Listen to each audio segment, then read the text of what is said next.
સોળ સોમવારની વ્રત કથા। આ વ્રત શ્રાવણ માસના પ્રથમ સોમવારથી 16 સોમવાર સુધી કરવાનું હોય છે। દરેક સોમવારે મહાદેવજીના મંદિરે જઈ પૂજા કરવી, આ દિવસે ઉપવાસ કરવો અથવા એક ટાણું કરવું અને યથાશક્તિ દાન કરવું।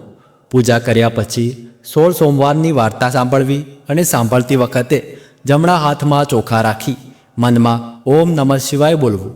આ વ્રત જો હૃદયપૂર્વક કરવામાં આવે તો વ્રત કરનારને અચૂક તેનું ફળ મળે છે। ભગવાન શંકર અને મા પાર્વતીની કૃપાથી તેની દરેક મનોકામના પૂર્ણ થાય છે। પૂર્ણ શ્રદ્ધાથી કરેલું વ્રત ક્યારેય મિથ્યા જતું નથી, પ્રભુ તેને જરૂર ફળ આપે છે। તો આજના વિડીયોમાં 16 સોમવારની એક પૌરાણિક કથા સાંભળીશું। મિત્રો, ઘણા લોકો વિડીયો તો જુએ છે પણ વિડીયોને લાઇક નથી કરતા, તો તમને રિક્વેસ્ટ કરું છું કે વિડીયોને એક લાઇક અવશ્ય કરી લેજો અને તમે ચાહો છો કે ભગવાન શિવ ભોળાનાથની કૃપા હંમેશા તમારા ઉપર બની રહે તો કોમેન્ટ બોક્સમાં હર હર મહાદેવ લખી લેજો। તો ચાલો આજના આ પાવન દિવસે એક પૌરાણિક કથાનું શ્રવણ કરીએ।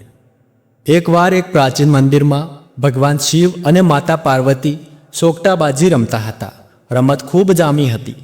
કોઈ બાજી માતા પાર્વતી જીતે તો કોઈ બાજી ભગવાન શિવ જીતે, પણ કોઈ ત્રીજું વ્યક્તિ ન હોવાથી હાર જીતનો ફેસલો થઈ શકતો ન હતો।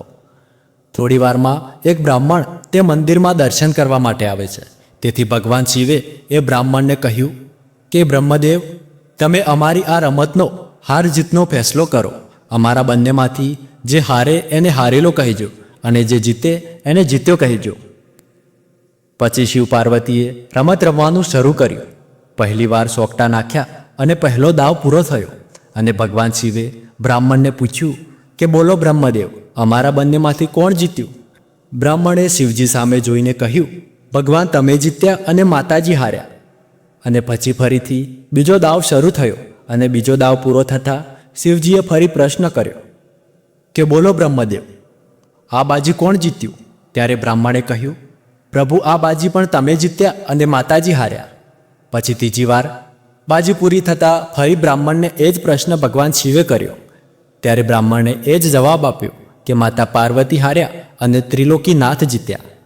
આ સાંભળી પાર્વતીજી ગુસ્સે થયા, કેમ કે ત્રણેય બાજી માતા પાર્વતી જીત્યા હતા। પાર્વતીજીને ખબર પડી કે બ્રાહ્મણ ત્રણેય વાર ખોટું બોલ્યો છે અને હકીકતમાં બ્રાહ્મણ શિવજીના ક્રોધથી બચવા માટે ત્રણેય વાર ખોટું બોલ્યો હતો। આથી માતા પાર્વતીએ ગુસ્સે થઈને બ્રાહ્મણને કહ્યું કે હે બ્રહ્મદેવ, તમે ત્રણેય વાર ખોટું બોલ્યા છો, તેથી બ્રહ્મદેવ હું તમને શ્રાપ આપું છું કે તમારા આખા શરીરમાં રક્તપીતીઓ કોડ નીકળે। શ્રાપ આપવાની સાથે જ બ્રાહ્મણના શરીરે કોડ ફૂટી નીકળ્યા। આ જોઈ બ્રાહ્મણ ખૂબ જ દુઃખી થયો અને માતા પાર્વતી અને ભગવાન શિવને વિનંતી કરવા લાગ્યો, પરંતુ શંકર પાર્વતી ત્યાંથી અંતર ધ્યાન થઈ ગયા।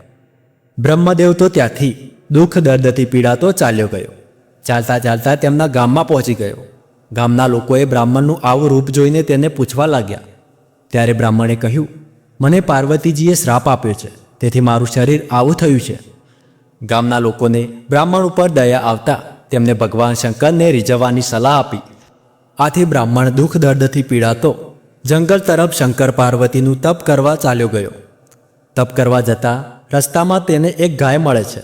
ગાયે પૂછ્યું, હે બ્રહ્મદેવ, તમે ક્યાં જાઓ છો અને તમારા શરીર પર આવા કોડ કેમ નીકળ્યા છે?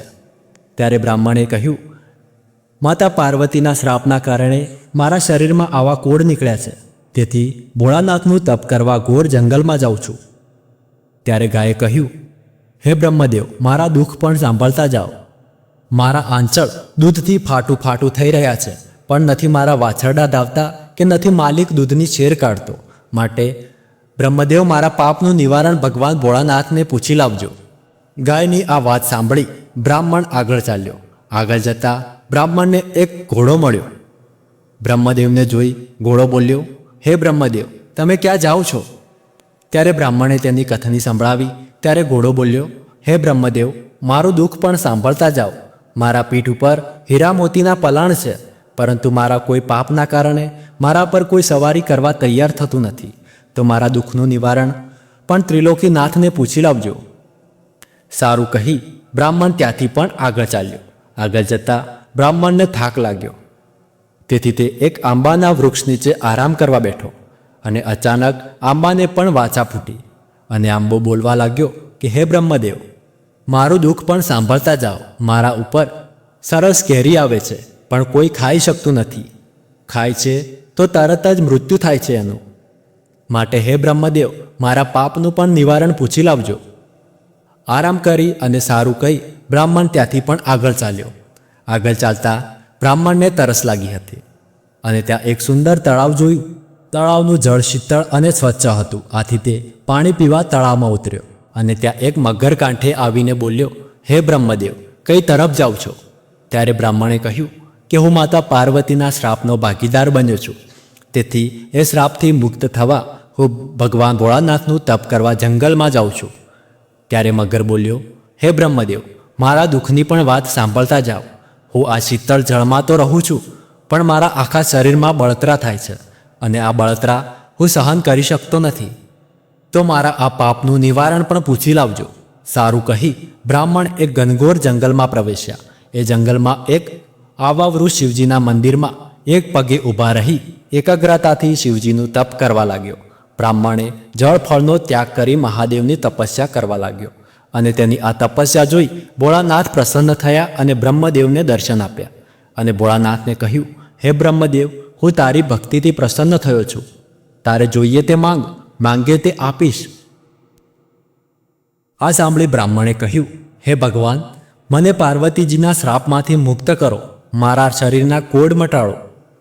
આ સાંભળી ભોળાનાથે કહ્યું, હે બ્રહ્મદેવ, એક વ્રત છે જેનાથી તને આ કોડ અને માતાજીના શ્રાપથી મુક્તિ આપી શકે છે.